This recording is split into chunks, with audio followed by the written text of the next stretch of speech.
안녕하세요. 네, 6월 17일 굿모닝 말씀 산책에 오신 여러분 환영합니다. 오늘 우리가 나눌 말씀은 오바댜라는 말씀인데요. 이 말씀은 잘 알려진 말씀이 아닙니다. 그리고 한 페이지밖에 되지 않은 매우 짧은 성경 말씀입니다. 하지만 분명히 하나님께서 이 짧은 말씀이 66권의 성경 말씀 중 그 중에 한 권이 되게 하신 이유가 있겠죠. 그래서 오늘 이 말씀 속에 오바댜 선지자를 통해서 하나님께서 오늘 우리에게 말씀하시려는 것이 무엇인지 집중하며 오늘 말씀 앞에 나아가기를 소망합니다. 함께 읽을 말씀은 오바댜서 1장 11절부터 14절까지의 말씀입니다. 제가 읽겠습니다. 오바댜의 묵시라. 여호와께서 에돔에 대하여 이와 같이 말씀하시니라. 우리가 여호와께로 말미암아 소식을 들었나니 곧 사자가 나라들 가운데 보내심을 받고 이르기를 너희는 일어날지어다 우리가 일어나서 그와 싸우자 하는 것이니라. 보라 내가 너를 나라들 가운데 매우 작게 하였으므로 네가 멸시를 크게 받느니라. 너의 마음의 교만이 너를 속였도다.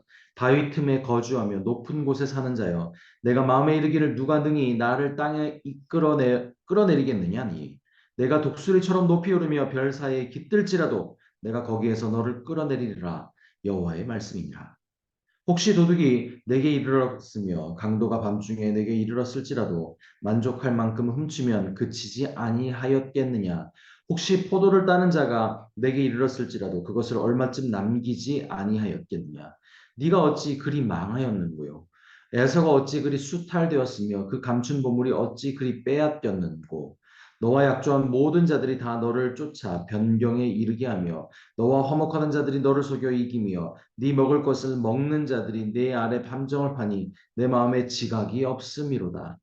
여호와의 말씀이니라. 그날에 내가 에돔에서 지혜 있는 자를 멸하며 에서의 산에서 지각 있는 자를 멸하지 아니겠느냐? 드마나 내 용사들이 놀랄 것이라. 이로 말미암아 에서의 산에 있는 사람은 다 죽임을 당하며 멸절되리라. 내가 내 형제 야곱에게 행한 포악으로 말미암아 부끄러움을 당하고 영원히 멸절되리라.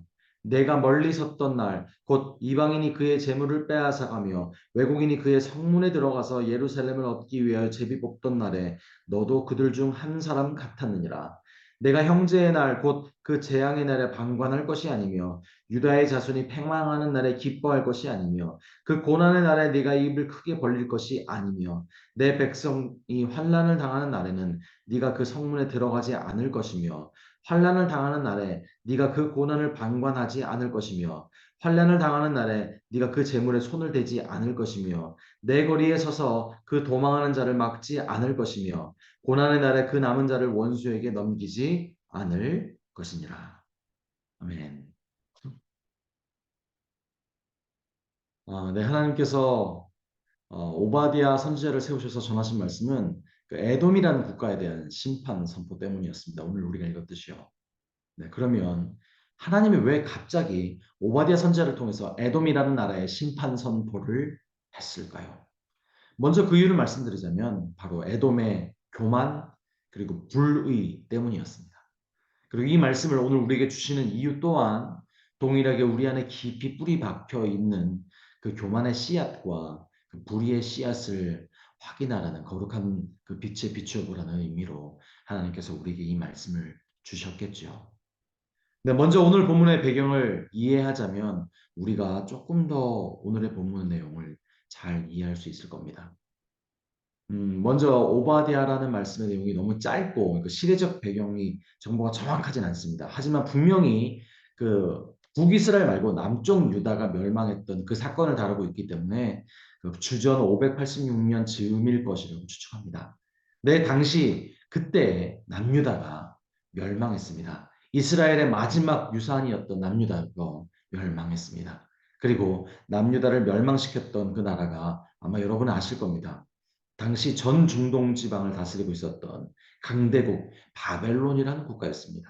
자, 그런데 그때 그리고 아주 오랫동안 이스라엘과 남유다와 형제 나라였던 에돔이 바벨론이 유다를 침공할 때 함께 동조했습니다. 함께 공격했고요. 함께 그 모든 것들을 빼앗았습니다. 네, 그렇게 예루살렘이 파괴되었고 그 백성이 포로로 끌려갔습니다. 그 모든 일에 에돔이 동조했습니다. 그리고 그들은 에돔은 그 형제 나라 남유다가 멸망한 것을 보고 기뻐했습니다. 자, 이렇게 남유다와 이스라엘이 이렇게 야곱의 후손들이라면 에돔이라는 국가는 야곱의 형 에서의 후손들이 세운 국가입니다. 즉 실제로 피가 섞인 친족의 나라입니다. 자, 그래서 6절에 에돔을 에서라고 하나님께서 부른 이유이기도 합니다. 그리고 에돔은 지리적으로도요, 가나안을 점령했던 그 이스라엘의 남동쪽에 아주 가까이 자리 잡고 오랫동안 함께 살아갔습니다. 자, 그런데 그들이 이러한 배신 행위를 했던 겁니다.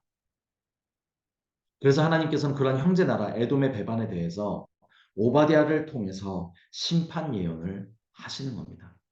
구체적으로 오늘 말씀을 통해서 에돔은 멸시받을 거라고요. 그리고 멸시받게 되는 과정은 에돔이 유다를 배반했듯 그들도 똑같이 배반을 당해서 멸망당할 것이고, 그렇게 9절에 또한 에돔이 아니라 드만에 대해서 또 심판하시는데요. 여기서 등장하는 그 드만은요, 에돔의 한 도시 이름입니다. 그리고 그 당시에 에돔의 드만이라는 도시는 그 학문이 되게 발전해서 지식과 지혜를 가진 사람들이 많았대요. 자, 그렇게 유명했대요. 하지만 하나님께서는 세상에서 지식과 지혜를 가졌다고 자만하는 그들의 지식과 지혜는 어리석은 것에 불과하며 하나님께서는 그것을 멸하시고 흩어버리실 것이라고 선포하십니다. 자, 그렇다면 에돔은 왜 그러한 포악한 일을 자행했을까요? 한마디로 말하면 서두에 말씀드렸듯 그들의 교만, 그리고 그들의 교만으로 인한 불의 때문이었습니다. 자, 그러면 그들은 왜 교만했을까요? 왜 불의했을까요? 첫째로 그들은 당시에 가장 대단했던 강대국 바벨론과의 동맹을 맺고 있었기 때문입니다. 그래서 그들은 자신이 대단한 존재가 된 것처럼 마냥 교만해졌습니다. 둘째로 당시에 그들은 다른 어떤 나라보다 높은 발전된 학문을 가지고 있었습니다. 그래서 당시에 에돔 땅에 지혜로운 자들이 많기로 실제로 유명했다고 욥기서 예레미야서에서도 그 사실을 증명하고 있습니다. 셋째로요, 에돔은 지리적으로도 참 많은 뭐 봉우리들과 뭐 암석과 바위석 가운데 그 산악지대에 위치한 천의 요새에 자리 잡고 있었다고 합니다. 이 지역은 뭐 해발 되게 높은 1740m로 높아 있는 산 꼭대기들과 군대가 잠복할 수 있는 그 날카롭고 험한 바위산, 동굴, 뭐 바위 틈 그런 것들로 가득 차 있었다고 합니다. 그래서 어떤 대적들도 함부로 자신들을 무너뜨릴 수 없다고 자부하고 있었습니다. 그리고 넷째로 당시에 에돔은 무역을 되게 활발하게 해서 경제적으로도 되게 풍요했다고 합니다. 네, 바로 이러한 세상적인 조건들이 그들을 교만하게 했고, 그렇게 교만으로 타인을 아프게 했고, 불의를 저질렀고, 결국 형제 나라인 남유다를 멸망시켰습니다. 즉, 차라리 그 세상적으로 대단해 보이는 환경이 없었다면, 차라리 세상적으로 대단해 보이는 그 지식이 없었다면, 차라리 세상적으로 대단해 보이는 그 바벨론과 화친을 맺지 않았다면, 그랬다면 좋았을 것입니다. 그러면 그것들이 교만을 이끌었던 그들의 마음을 만들지 않았을 겁니다. 즉 오늘 이 짧은 오바댜 말씀을 통해서 하나님께서 말씀하시려는 것은 바로 교만과 불의입니다. 즉 하나님이 그 교만과 그 교만으로 인해 행해진 불의에 대해서 하나님이 얼마나 마음 아파하시고 싫어하시는지에 대해서 강조하여 말씀하시기 위해요. 하나님께서 선지자 오바댜를 세우셨고 이 짧은 오바댜의 말씀을 성경 66권의 성경 중 한 권으로 삼게 하셨던 겁니다. 교만이요. 네, 우리는 나쁜 짓 다 압니다. 배신이요. 뒤통수 치는 신의를 저버리는 행위요. 네, 다 나쁜 건지 우리도 다 알고 있습니다. 그런데요, 오늘날 이 세상에서 교만과 적당한 불의는 그러니까 감옥에 가지 않을 정도의 교만과 감옥에 가지 않을 정도의 불의는 이 세상에서 제재당하지 않습니다. 또한 이 세상에서 자기를 자랑하고 교만하지 않으면 오히려 무시당합니다. 그리고 자기 이익을 위해서 적당히 다른 사람들을 배신하고 불의를 저질러야 잘 먹고 잘 살 수 있습니다. 그게 이 세상의 시스템입니다. 그래서 교만과 불의는 하나님이 우리에게 남겨주신 선한 양심으로 그것이 좋지 않은 것이라고 우리가 판단할 수는 있으나 현실에서 우리가 남에게 상처받지 않게 하기 위해서 또한 내가 더 많은 이익을 얻기 위해서 그것들에 대해서 잠시 눈을 감고 사는 경우가 우리도 참 많습니다. 하지만 아닌 건 아닌 겁니다. 우리는 감옥 가지 않을 정도만 혹은 남들에게 손가락질 받지 않을 정도만 선하게 살면 되는 사람들이 아닙니다. 우리는 완전한 영광과 거룩하신 하나님의 자녀고요. 영원하고 거룩한 하나님의 나라의 백성으로 이 세상을 살아가는 존재들입니다. 그러므로 우리는 아버지 하나님의 거룩을 닮아가는 싸움을 하는 자들이 우리입니다. 즉 우리는 교만과 불의가 나쁜 것이니까 그냥 본능적으로 안 하는 것이 아니라 그리고 세상 사람들이 손가락질 할 정도만 안 하는 것이 아니라 거룩의 본체이신 하나님께서 그것들의 심적인 본능으로 거부감을 느끼고 가슴 아파하시기에 우리 역시 하나님의 마음을 입어가는 자로서 하나님과 함께 그러한 교만과 불이라는 죄에 가슴 아파하고 거부감까지 가지려는 그런 목표로 살아가는 자들이 우리 거룩한 하나님의 자녀들 아니겠습니까? 그래서 우리는 첫째로 교만하지 않아야 합니다. 그런데 교만이 뭔데요? 교만은 가진 권력이나 부나 명예들을 자기 것인 양 드러내고 뽐내고 건방진 그런 생각과 태도가 교만이라고 세상에서 말합니다. 네. 여러분 그러면 교만을 가장 먼저 시작했던 사람이 누군지 아십니까? 네, 우리가 잘 아는 첫사람 아담과 하와입니다. 그들이 결국 인류의 타락이라는 끔찍한 결과를 낳았던 그 근본적인 마음의 시작은 결국 교만이었습니다. 우리가 잘 알듯 뱀을 도구로 사탄은 하나님의 의도를 의심하게 만드는 그 유혹을 하와에게 던졌고 하와가 하나님의 의도를 의심하는 것으로 교만의 마음이 싹텄죠. 그리고 그 의심으로 시작된 교만의 마음은 결국 자신의 행동으로 옮겨졌고 또한 아담의 마음에 또한 그 교만의 마음이 싹트게 하고 그것을 교만의 행동으로 옮기게 했던 겁니다. 그리고 그 의심과 교만과 그 교만한 행동은 그것에 그치지 않고 하나님을 향해 당신이 나에게 준 저 여자 때문이었습니다. 결국 이 모든 일은 당신 때문입니다. 라고 하나님을 원망하고 하나님을 대적하는 것까지 이르게 된 겁니다. 네, 모든 것의 근원이시고 영원히 변하실 수 없는 신성으로서 그 거룩함과 진실함과 사랑을 가지신 하나님을 의심하고 하나님의 생각과 판단보다 내 생각이 그것이 옳다라고 생각한 자들이 바로 그 범죄했던 아담과 하와였습니다. 네, 바로 하나님을 향한 이 의심과 판단이 교만의 시작이었던 겁니다. 그러므로 교만은 의시되고 뽐내는 태도가 전부가 아니라 모든 것을 일방적인 사랑과 은혜와 선물로 우리에게 하나님이 주셨던데 그렇게 우리가 가지게 되었는데 자신의 그것들 지식과 지혜로 하나님을 판단하고 하나님보다 내가 더 옳다고 생각하거나 자신이 소유한 재물이나 업적이나 자녀들이나 모든 것들이 내 것인 줄 착각하는 그 자체가 바로 그 교만 그 중심에 있다는 겁니다. 그런데요, 아닙니다. 우리 건요, 아무것도 없습니다. 우리의 지식, 지혜, 경험, 부, 재물, 업적, 내 자녀들까지도 모두 다 그저 하나님의 일방적인 선물이며 우리는 그저 이 인생 동안 잠시 맡아두고 살며 하나님의 영광을 위해 잘 사용해야 하는 것뿐입니다. 청지기로서요. 하나님의 사랑과 은혜 없이는 우리는 아무것도 아닙니다. 그렇습니다. 이 교만은 선택사항이 아니라 하나님의 사람으로서 가장 멀리해야 하고 절대 가져서는 안 되는 그래서 사도 바울처럼 날마다 나는 십자가에 못 박노라라는 그 고백처럼 바로 그렇게 살아야 하는 겁니다. 그래서 바로 그 교만을 가졌던 에돔을 그리고 아담과 하와에 대해서 하나님이 지금 어떻게 반응하고 계신가를 바라보며 그 하나님의 중심을 깨닫고 그 교만은 어떤 모양이라도 우리가 멀어져야 하는 겁니다. 그리고 둘째로요. 거룩하신 하나님은 우리의 작은 불의에도 마음 아파하시는데요. 그래서 우리는 불의와 멀어져야 하는데요. 이 내용을 마지막으로 오늘 말씀을 정리하겠습니다. 오늘 본문의 상황 속에서 에돔이 교만한 마음으로 인해서 신뢰와 약속을 저버린 그 행위뿐만 아니라 하나님은 이스라엘의 역사 속에서 이사야를 비롯한 여러 선지자들을 통해서 과부와 고아들을 향한 선함이 베풀어지지 않고 그들을 무시하고 억압하는 것에 대해서 심각하게 하나님께서는 분노하셨던 적이 있습니다. 그리고 그것들을 향해서 하나님께서는 너희가 마음이 딱딱해졌다라고 격분하시며 마음이 딱딱해진 그들을 향해 진노하셨습니다.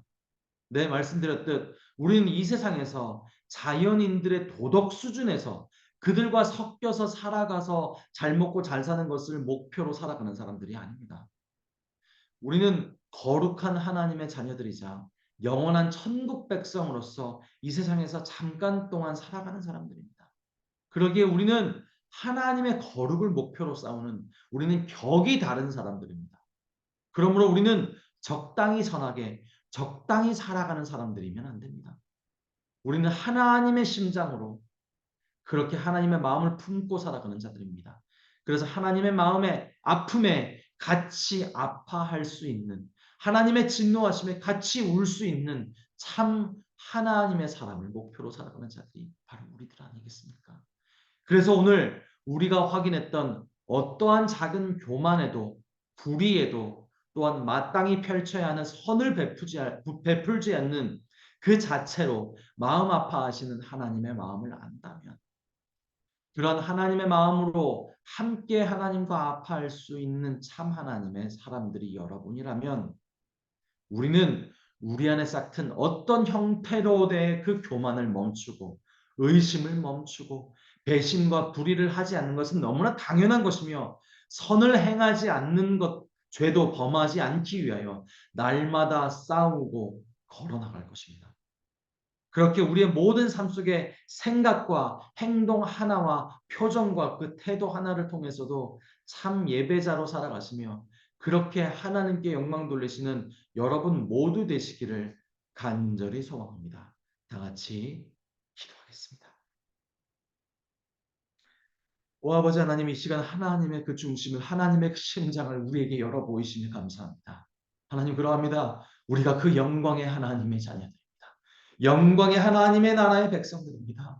하나님 우리가 어떤 존재로 이 세상을 살아가는지 하나님 깨닫게 하시옵소서. 그저 100년이 전부인 그저 육을 입고 살아가는 인생이 전부가 아니라 영원이라는 시간 안에 그 하나님의 복된 영광의 존재로서 거룩의 존재로서 살아가는 자임을 잊지 않게 하시옵소서.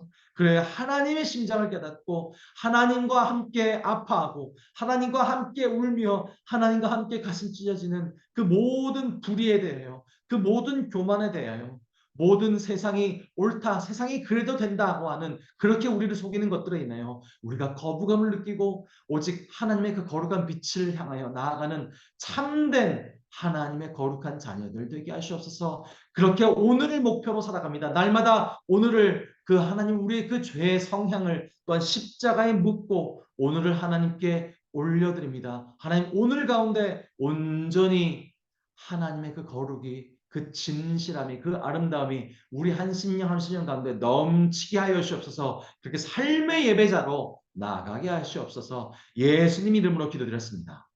아멘. 아멘. 감사합니다. 네, 또한 이 시간 합심으로 기도할 그 기도의 주제를 나누겠습니다. 먼저 오늘 말씀을 통해 하나님께서 강조하시고 말씀하시고 깨닫게 하신 그 내용을 가지고 함께 기도하기를 소망합니다. 그리고 하나님께서 세우신 우리 교회의 비전을 위해서 기도합시다. 예수 산책 AKPC 말씀으로 참 제자로 참 미션을 공동체로 교회가 세워져 나갈 수 있도록 그리고 담임 목사님의 수술 후 모든 치료 과정 가운데 하나님의 인도하심이 넘치도록 기도합시다. 또한 진행되고 있는 교회 모든 예배와 여러 행사와 사역을 통해 AKBC가 하나님의 마음이 그 모든 교회 안에 펼쳐지고 더욱 하나된 참된 교회가 될 수 있도록 기도합시다. 그리고 짐바브웨 선교사님이신 하영수 변희심 선교사님을 위해 그리고 각 목장에서 섬기시는 선교사님들을 위해 그리고 투병 중이신 성도님들 또 경제적으로 신분적으로 어려움 겪고 있는 성도님들을 위해서 이 시간 합심으로 기도하겠습니다. 다 같이 기도합니다.